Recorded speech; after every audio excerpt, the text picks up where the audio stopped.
All right, folks, back on the Bossman show here with the AD of the Alabama State Hornets, right down the road from us, I-85 in Gumptown, Montgomery. That's in Cable, been there almost a year. What's up, AD Cable? How you doing, man? Man, I'm doing well, man. It's hot on this end of I-85. I tell you that. 100%. We're hard next week. I saw some hundreds next week, brother. I'm like, wow. Hey, climate change is real, man.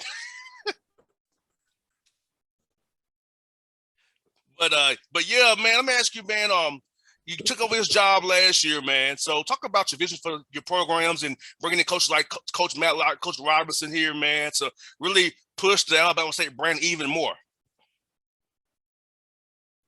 Yeah, we've been very successful over the recent years in all of our sports, but particularly sports outside of football and men's basketball have really been thriving, and had an opportunity to come in this year. And you very rarely get opportunity to take a job within the first year. And hire two coaches. I think that we've done our due diligence on both of them. Eddie Robinson is, our head football coach, played here, and then obviously played a number of years in the NFL. And so his passion and understanding of the institution is a ability to be able to articulate, what Alabama State means, right? As a player and as a student athlete, I think speaks volumes in terms of what he has been able to do on the recruiting trail. And so I think we saw immediate impact there with football. And then Coach Madlock, coming from South Carolina State, 25 years as one of the top recruiters, particularly in the region that Alabama State sits in. And then his recent success at South Carolina State, I think will definitely transfer here to Alabama State. And both of the coaches are very personable. The community embraces them. And so our tagline is "Swarm as One." And so we use that to galvanize the alumni base, to create a community atmosphere, and we're full steam ahead. And Jace, talk about that, brother. Getting in the community, getting people to raise money to give you all money, help you all get your facilities to improve even more. Give your student athletes more for snacks and that nature. Because as you and I both know, at the SWAC level, HBC level, the money is not as what it could be as it would be at an Auburn or Alabama. Also, being a state HBCU school too as well. Also, fun is the issue as well. So, getting in the community, get people to get behind you all and give you all their disposable income to help your program grow even further is going to be very, very important for you and your coaches. Yeah, I think it's getting down and getting in front of, and it's a process. And so we have to educate our alumni base and our supporters of what's needed for us to get to the next level. And so we're in a space now where he or she that pays the most wins the most. I mean, that's just a bottom line fact. Obviously, you do have to have a strong program founded upon integrity and character, but you got to have support for those programs to get to that championship level. And so we're there in a number of our sports, but to continue to climb, we got to have those resources. Like you mentioned, nutrition is a big thing in terms of our facilities. We have great facilities, but it's time to upgrade some of our facilities, right? The opportunity that we have with NIL, obviously that sits outside the institution, but being able to educate individuals on how we can utilize that to benefit our student athletes, as well as the academic incentives. That's another caveat that came from the NCAA versus Austin case that we can utilize to reward our student athletes for academic achievement. No doubt, like you said, NIL and Austin Awards are something that's really going to change the game and help the SWAC schools like yourself out because, any extra little benefit helps. As you and me both know, I may see your grandma. I would Tennessee stay up the road from you guys. TSU up the road. The real TSU Southern. Forget y'all. The real TSU. But yeah. You might be a little biased. You might be a little biased there. You said the real TSU, right? Yes, I am. Let it go, sunshine. You already know. But man, I feel like it's gonna help young men. I remember when I was there, what I had to deal with. And I feel like now we're give feed guys, keep them in shape that way. Have facilities. Basically, want to stay in Montgomery, stay around the campus, and grow as a young man with the coaches involved, and be better and bring that community for life. Right. Absolutely. And so that's what we're in the process of doing. Like I said, we've been successful, but it's getting to that next level. We are eager, and our alumni base is eager to have some success in football.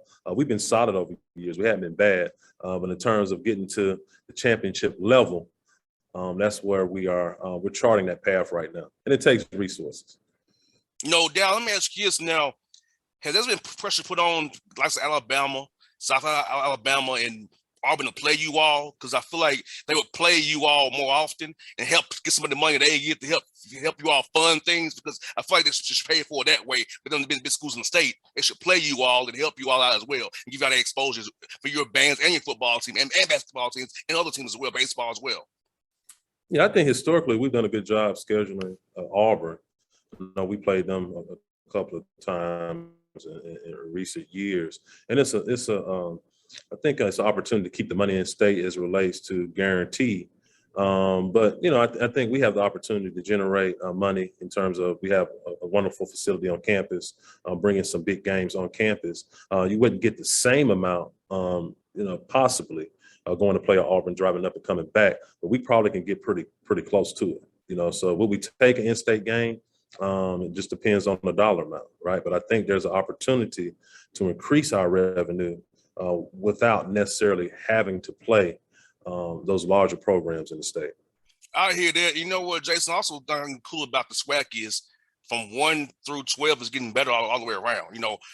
More teams are putting more money into their, football, basketball, non-revenue sports as well, because I feel like, hey, we need to step our games up. And you sent across the league, you was a SWAC office for a while. So you see the improvement over the years of how the conference has gotten better year by year by year. Now I feel like it's slept on because it's not like it's just SWAC. No, the SWAC is doing some big things down there. Folks are taking notice of it right now. Oh, absolutely. And when you talk about 1 through 12, we sit in the East. And so you're talking about really having 3 rival games right now. You got Alabama A&M, top rival. FAMU, people don't know, we used to play them in the Turkey Day Classic prior to playing the Tuskegee. And so there's a rivalry there. And then obviously Jackson State is going to be an exciting contest. We have FAMU and Jackson on campus and A&M and Birmingham for the Magic City Classic. So that kind of reiterates my point in terms of when you get FAMU and Jackson State on campus, right, you're able to generate revenue. And so whereas in recent, past years, we didn't have FAMU in the conference, so we didn't have that opportunity to generate that revenue at home. And so that adds to our revenue stream as relates to ticket sales, and even overall experience on campus. No doubt. And your location is great. You can get to Montgomery from Nashville, Atlanta, Memphis. It's very accessible via the highway system, in Birmingham as well. So talk about your location, how it's good for people listening here in Atlanta who want to come check your campus out, come down and play, have their kids come to Alabama State, because I feel like it's a great school to go to. I love the town of Montgomery. It definitely reminds me of being here in Atlanta, home to a little small Atlanta. So I love it for that as well. So talk about that piece of your university as well, Jason. Oh, yeah. And so, yeah, fantastic. And if you can't come through Montgomery without seeing our stadium. And so if you mentioned I-85, if you come from Atlanta and you're passing through Montgomery, you have to see ASU Stadium. And so it's great visibility, great campus, great student athlete experience, great student experience, great administration. I mean, why not come to Alabama State? No doubt. And for you in your past year, man, what would you say your biggest accomplishment in your past year, other than hiring these coaches you've hired so far? I think engaging with our former student athletes, engaging with our alumni base, and engaging with our community. I think that is going to bode well for years to come and building those relationships. So in the first year, it's all about listening and understanding the culture and trying to push a vision that aligns with the institutional vision, and also some of the things that are happening that are already good, right? You either want to build upon or make them better. And so it's really been a learning process, but I think the biggest impact is really getting out in the community, connecting with the alumni base, learning the culture of the university. And when you have a better idea, now we can move forward with initiatives to push it forward. And for you, being a former coach, Jason, how does it help you with talking to your own coaches that you have underneath you, knowing that you was been in your shoes before? Yeah, it's a great relationship, because I really understand, where they are and what they need and what they don't need, right? But just having that experience and being a competitor, all of our coaches are atypical or A-type individuals, and being able to handle that and understand that, it's not personal. They just want to win and they want the best for their program. And if they're not pushing the envelope, we're not going to be successful. So I'm comfortable in that space. And so we can have some very spirited conversations, right? And then walk away from the table and understand it's all about winning. No doubt. That's one for you, Jason. For my people in Atlanta and around the South listening to this show, what's your favorite spot to eat down in Montgomery, man? There's so many, man. But right now I've been on Martha's Cafe, Davis Cafe. You know, you got to get your soul food, man. No doubt, folks. You heard it from Jason Cable himself. Where to come to? Because you got to go through, pass by the ASU Stadium to go down to Montgomery. You got to pass by, and yeah, you are so correct, because you sure do. It's right there, so you can't miss it. So stop by and see those guys over at the Alabama State. Jason, for your time, my brother. I'll do this again real soon. I hope to see you at the press conference here later this month, and at the game in Atlanta coming up here. So I look forward to seeing you, brother. You'll see me in Atlanta. You know, we had a Swarmers One tour charting through Atlanta on the same day as the SWAC-MEAC conference. What is it? The SWAC-MEAC? There's a SWAC-MEAC challenge. SWAC-MEAC challenge press conference. Yes. Kind of got tongue tied there. Yeah, but Swarmers One tour is coming to Atlanta. It's an opportunity for our alumni base, our supporters to meet and engage with our coaching staff. And so talk about some of the great things happening in Alabama State as well. I'll be there, brother. And I told CK you might need some gear to wear when I'm there, brother. All right. Now, once you put that black and gold on, man, it's going to be hard to put the TSU back on, man. I'm telling you. Hey, I like black and gold. I do like their colors because, you know, I friends of the Alphas. But, you know, I chose me, find me for a reason. Got it. Hey, thanks so much, brother. It was fun, man. Do this again real soon, my guy. Okay, see you. No doubt.